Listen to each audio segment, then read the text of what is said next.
আসসালামু আলাইকুম ওয়া রাহমাতুল্লাহ। সুপ্রিয় শিক্ষার্থীবৃন্দ, আশা করি আল্লাহর অশেষ রহমতে তোমরা ভালো আছো। আমিও তোমাদের দোয়ায় ভালো আছি। আজকে আমি তোমাদের সামনে নবম দশম শ্রেণীর রসায়ন বিষয়ের একাদশ অধ্যায় নিয়ে হাজির হয়েছি। এই একাদশ অধ্যায়ের নাম হচ্ছে খনিজ সম্পদ জীবাশ্ম। এর কিছু অংশ নিয়ে আজকে আমি তোমাদের সামনে আলোচনা করব। এর আগে আমি আমার পরিচয় দিয়ে দিচ্ছি। আমি মোহাম্মদ শহীদুল ইসলাম শাহিন, সহকারী শিক্ষক, জহিরিয়া এমএ উচ্চ বিদ্যালয়, খাদিমনগর সদর, সিলেট। চলো আমরা আজকে এই একাদশ অধ্যায়ের কিছু অংশ নিয়ে আলোচনা করি। যে অংশটুকু নিয়ে আলোচনা করবো সে অংশটুকু হচ্ছে হাইড্রোকার্বন। নাম হচ্ছে কি হাইড্রোকার্বন। এখন হাইড্রোকার্বন কাকে বলে সেটা আমরা আগে শিখে নিই। এইখানে দেখো একটা প্রতীক লিখেছি, এখানে একটা প্রতীক লিখেছি। এই প্রতীকটা অবশ্য তোমরা চেনো, এটার নাম হচ্ছে কার্বন আর এটার নাম হচ্ছে কি হাইড্রোজেন। তাহলে এখানে কয়টা প্রতীক আছে? দুইটা প্রতীক আছে, একটা হচ্ছে হাইড্রোজেন আর একটা হচ্ছে কার্বন। এখানে আর অন্য কোনো মৌল নেই। তাহলে কার্বন এবং হাইড্রোজেন এদের সমন্বয়ে যে যৌগটা গঠিত হবে তাকে আমরা বলবো হাইড্রোকার্বন। অর্থাৎ শুধু কার্বন ও হাইড্রোজেন সমন্বয়ে গঠিত যৌগকে বলবো আমরা হাইড্রোকার্বন। এখন দেখো এই হাইড্রোকার্বনের সাধারণ সংকেত হচ্ছে কি CH2, আর একটা হচ্ছে কার্বনের সংখ্যা আর ওয়াইটা হচ্ছে হাইড্রোজেনের সংখ্যা। এখানে কার্বন এবং হাইড্রোজেনের সংখ্যা ভিন্ন ভিন্ন হতে পারে, এই জন্যই এটা সাধারণ সংকেত হিসেবে প্রকাশ করা হয়েছে। তোমরা একটা জিনিস খেয়াল করবা যে গণিত বইয়ের স্বাভাবিক সংখ্যা তোমরা জানো, স্বাভাবিক সংখ্যা n দ্বারা প্রকাশ করা হয় 1 2 3। এখন দেখো এইগুলোকে বলা হয় স্বাভাবিক সংখ্যা। আবার এই স্বাভাবিক সংখ্যা দ্বারা যখন আমরা একটা ভগ্নাংশ লিখি, 1 একটা স্বাভাবিক সংখ্যা, 2 একটা স্বাভাবিক সংখ্যা, কিন্তু এটা হয়ে গেছে একটা ভগ্নাংশ। কিন্তু এই স্বাভাবিক সংখ্যা দ্বারা গঠিত হওয়া সত্ত্বেও এই অংশটিকে আমরা স্বাভাবিক সংখ্যা বলতে পারি না, এটা চলে যায় মূলদ সংখ্যায়। তদ্রূপ এখানে যে শুধুমাত্র হাইড্রোজেন এবং কার্বনের সমন্বয়ে গঠিত যৌগকে বলবো আমরা হাইড্রোকার্বন। এইখান থেকে বিভিন্ন যৌগ উৎপন্ন হবে এবং বিভিন্ন মৌল যুক্ত হবে, এই নয় যে সেগুলোকে আমরা হাইড্রোকার্বন বলতে পারবো। যেমন আমরা এই সংখ্যাটাকে আমরা স্বাভাবিক সংখ্যা বলতে পারি না। এবার দেখো হাইড্রোকার্বনের একটা প্রবাহ চিত্র তোমাদেরকে দেখিয়েছি, এখান থেকে আমরা একটু আলোচনা করি, তাহলে তো তোমাদের জিনিসটা এখানে পরিষ্কার হয়ে যাবে। প্রথমে আমরা হাইড্রোকার্বন, তা হাইড্রোকার্বন কাকে বলে আমরা শিখে নিলাম। এখন হাইড্রোকার্বন প্রধানত দু প্রকার, এলিফ্যাটিক হাইড্রোকার্বন, অ্যারোমেটিক হাইড্রোকার্বন। এখন দেখো এই অ্যারোমেটিক হাইড্রোকার্বনটা তোমাদের বইতে সামান্য একটু দেওয়া আছে, তোমরা পরবর্তী ক্লাসে গেলে অর্থাৎ একাদশ শ্রেণী যখন তোমরা উত্তীর্ণ হবে তখন তোমরা এই অ্যারোমেটিক সম্পর্কে বিস্তারিত জানতে পারবে। এখানে সামান্য একটু আমি তোমাদেরকে বলে রাখি যে অ্যারোমেটিক যৌগটা কি, যে বেনজিন ও বেনজিন জাত সমূহ হাইড্রোকার্বনকে আমরা বলবো অ্যারোমেটিক হাইড্রোকার্বন।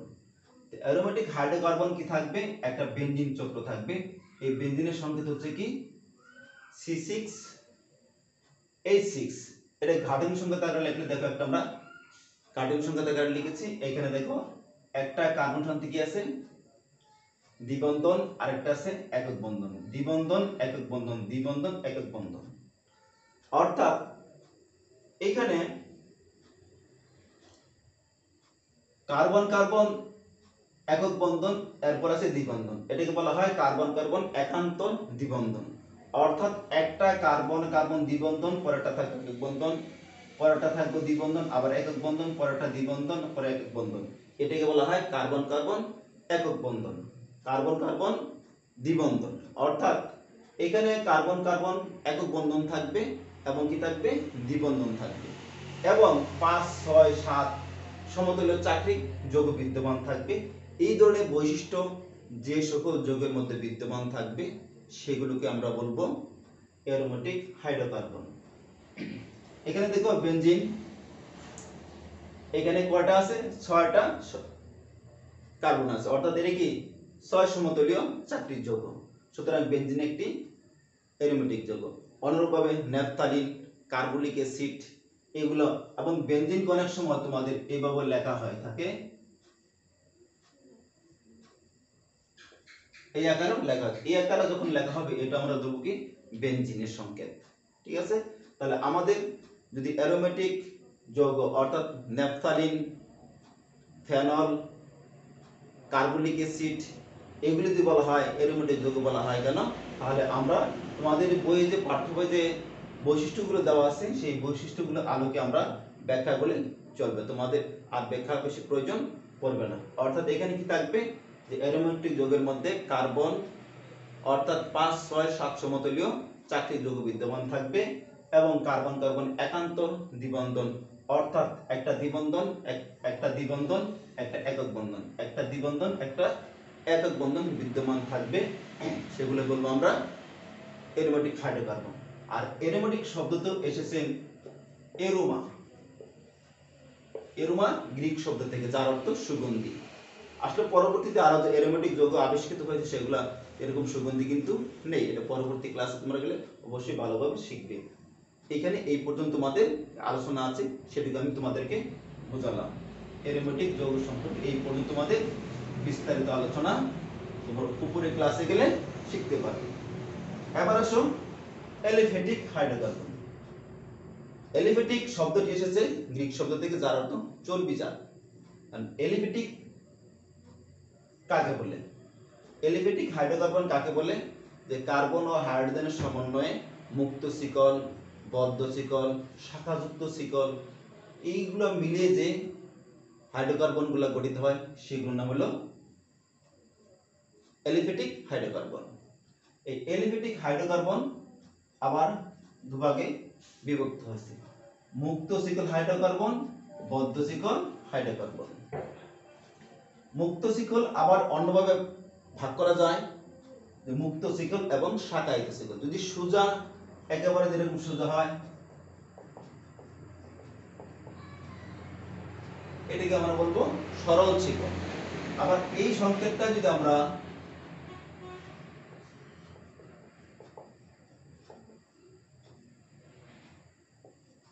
এইভাবে লিখি সেই ক্ষেত্রে হয়ে যাবে কি শাখায়িত শিকল। তো যাই হোক, আমরা একেবারে সোজা স্ট্রেট যেটা সেটা হবে কি সরল শিকল, আর যদি এর সাথে ঢালপালা থাকে অর্থাৎ ঢালের মধ্যে এরকম শাখা প্রশাখা থাকে সেটা আমরা বলবো শাখায়িত শিকল বলবো। এখন দেখো মুক্ত শিকল হাইড্রোকার্বন। এই মুক্ত শিকল হাইড্রোকার্বন আবার দু প্রকার: সম্পৃক্ত হাইড্রোকার্বন। এই সম্পৃক্ত হাইড্রোকার্বন অপর নাম হচ্ছে কি অ্যালকেন। আর এখানে অসম্পৃক্ত হাইড্রোকার্বন। এই অসম্পৃক্ত হাইড্রোকার্বনকে আবার দুভাগে ভাগ করা হয়েছে: অ্যালকিন এবং অ্যালকাইন।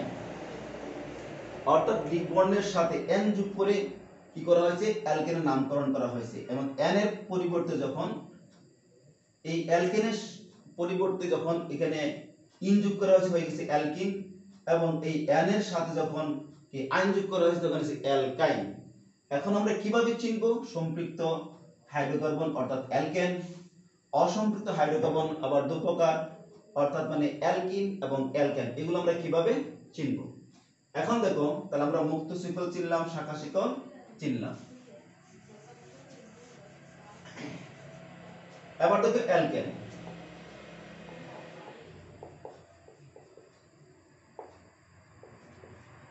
এর নাম হচ্ছে মিথেন, এর নাম হচ্ছে কি ইথেন। এটা যদি আমরা দেখি গাঠনিক সংকেত আকারে,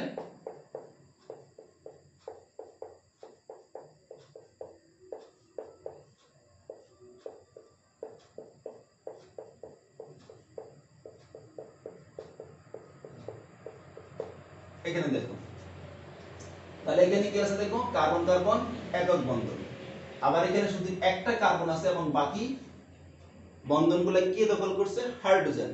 অর্থাৎ কার্বনের সাথে হাইড্রোজেন কি সমযোজী বন্ধনে আবদ্ধ হয়েছে, অথবা কার্বন কার্বন একক বন্ধন বিদ্যমান আছে। অর্থাৎ যে সকল হাইড্রোকার্বনের মধ্যে কার্বন কার্বন একক বন্ধন অথবা কার্বন হাইড্রোজেন সমযোজী বন্ধনে আবদ্ধ থাকে সেই সকল হাইড্রোকার্বনকে বলবো আমরা অ্যালকেন। এখন এগুলো আমরা বুঝবো কিভাবে? আর একটি সাধারণ সংকেত হচ্ছে CnH2n+2। এই সংকেত যদি মেনে চলে তাহলে সেটি হবে তোমার অ্যালকেন। এখন মনে করো n যদি 1 হয় তাহলে এখানে CnH2 তাহলে কত আসে আমাদের এখানে? C 2 কে 2 আর 2 কত 4, অর্থাৎ এই যে পেয়ে গেলাম আমরা মিথেন। অনুরূপভাবে ইথেন, অনুরূপভাবে প্রোপেন, বিউটেন এগুলো ইত্যাদি আসবে, অর্থাৎ n এর উপরে নির্ভর করবে কার্বন সংখ্যা। এবং সেই ক্ষেত্রে এই সাধারণ সংকেত যদি অনুসরণ করে সেটাকে আমরা বলবো সম্পৃক্ত হাইড্রোকার্বন বা অ্যালকেন। অনেক সময় তোমাদের পরীক্ষায় প্রশ্ন আসে অ্যালকেনকে প্যারাফিন বলা হয় কেন? আমি ইতিপূর্বে দেখালাম যে এখানে হাইড্রোজেন এবং কার্বনের সাথে শক্তিশালী সমযোজী বন্ধন আবদ্ধ থাকে এবং কার্বন কার্বন একক বন্ধন বিদ্যমান থাকায় এদের বন্ধনটা অত্যন্ত শক্তিশালী বন্ধন। এই বন্ধনটা শক্তিশালী থাকার কারণে তারা কি রাসায়নিক বিক্রিয়ায় সাধারণত অংশগ্রহণ করতে চায় না এবং তারা কি দেখায়? আসক্তিহীন দেখায়। প্যারাফিন অর্থ হচ্ছে আসক্তিহীন। এই জন্যই অ্যালকেন অর্থাৎ সম্পৃক্ত হাইড্রোকার্বনকে প্যারাফিন বা আসক্তিহীন বলা হয়। 2 মার্কের জন্য অনেক সময় আসে, তোমরা অবশ্যই ভালো করে শিখবে। এরপর আসো অসম্পৃক্ত হাইড্রোকার্বন। অসম্পৃক্ত হাইড্রোকার্বন কাকে বলে? যে কার্বন কার্বন কি থাকবে? দ্বিবন্ধন বা কার্বন কার্বন ত্রিবন্ধন থাকবে, সেই সকল হাইড্রোকার্বনকে বলবো আমরা অসম্পৃক্ত হাইড্রোকার্বন। অসম্পৃক্ত হাইড্রোকার্বন আবার 2 প্রকার। একটা নাম হচ্ছে কি অ্যালকিন। এখানে কি থাকবে? কার্বন কার্বন দ্বিবন্ধন এটা থাকবে। কার্বন কার্বন কি থাকবে? দ্বিবন্ধন থাকবে। এই সকল হাইড্রোকার্বনকে বলবো আমরা অসম্পৃক্ত হাইড্রোকার্বন। এবং কার্বন কার্বন যখন দ্বিবন্ধন থাকবে সেটাকে বলবো আমরা অ্যালকিন। এবং যদি কার্বন কার্বন ত্রিবন্ধন থাকে সেটাকে আমরা বলবো অ্যালকাইন। তাহলে অ্যালকাইন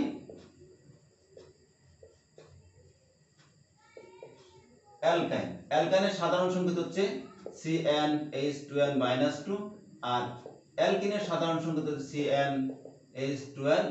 এগুলো সাধারণ সংকেত। অর্থাৎ এই ক্ষেত্রে দেখো n এর মান যদি 1 হয় সেক্ষেত্রে কি হবে? তোমার একটি কার্বন হবে, কিন্তু সংজ্ঞায় বলা হচ্ছে কি কার্বন কার্বন কমপক্ষে কি থাকতে হবে? দ্বিবন্ধন থাকতে হবে। তাহলে এখানে কমপক্ষে কি থাকতে হবে? 2টা কার্বন থাকতে হবে। সুতরাং এই ক্ষেত্রে n সমান 2 হলে এখানে n এর মান আমরা কি বসাতে পারি? 2 * 12 অর্থাৎ C2H4। অর্থাৎ অ্যালকিনের ক্ষুদ্রতম সদস্য নাম হবে ইথিন। আবার দেখো অ্যালকেনের ক্ষেত্রে আমরা প্রথম সদস্য পাইছিলাম কি? মিথেন। এই ক্ষেত্রে কিন্তু এই মিথিন হবে না। কেন হবে না? এখানে অ্যালকিনের ক্ষেত্রে কমপক্ষে কার্বন কার্বন দ্বিবন্ধন লাগবে, কমপক্ষে 2টা কার্বন লাগবে। সেই ক্ষেত্রে এটা এর ক্ষুদ্রতম সদস্য হতে পারে না। এই জন্যই অ্যালকেনের ক্ষেত্রে ক্ষুদ্রতম সদস্যের নাম হচ্ছে মিথেন এবং অ্যালকিনের ক্ষেত্রে ক্ষুদ্রতম সদস্যের নাম হচ্ছে ইথিন। এবং অ্যালকাইনের ক্ষেত্রে ক্ষুদ্রতম সদস্যের নাম হবে ইথাইন বা এসিটিলিন। ইথাইন বা এসিটিলিন। তাহলে আমরা মুক্ত শিকল কয় প্রকার পাইলাম? 2 প্রকার, সম্পৃক্ত হাইড্রোকার্বন বা অ্যালকেন, অসম্পৃক্ত হাইড্রোকার্বন। এই অসম্পৃক্ত হাইড্রোকার্বন আবার কয় প্রকার পাইলাম? 2 প্রকার, অ্যালকিন এবং অ্যালকাইন। এবং এদের সাধারণ সংকেত আমরা কি করলাম? দেখতে পেলাম। এবার আসো বদ্ধ শিকল হাইড্রোকার্বন।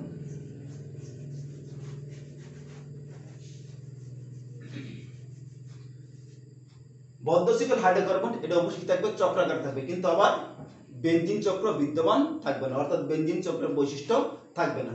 যেমন দেখে একটা আমি লিখলাম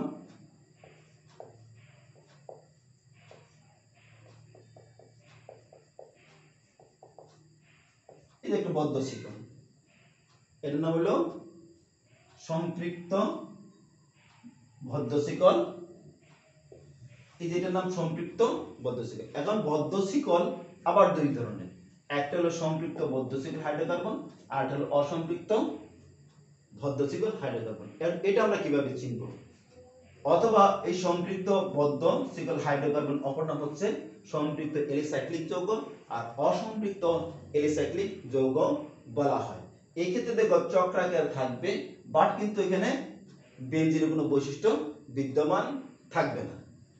তাহলে দেখো একটা কি আছে, সম্পৃক্ত বদ্ধ শিকল কি বিউটেন, কয়টা কার্বন আছে? একটা দুইটা তিনটা চারটা। আর অসম্পৃক্ত বদ্ধ শিকল বিউটিন, যেখানে দুইটা বন্ধন আছে, দুইটা বন্ধন থাকলে সেটা কি বলবো আমরা? অসম্পৃক্ত। আর যদি একটা একটা কার্বন কার্বন থেকে বলবো কি?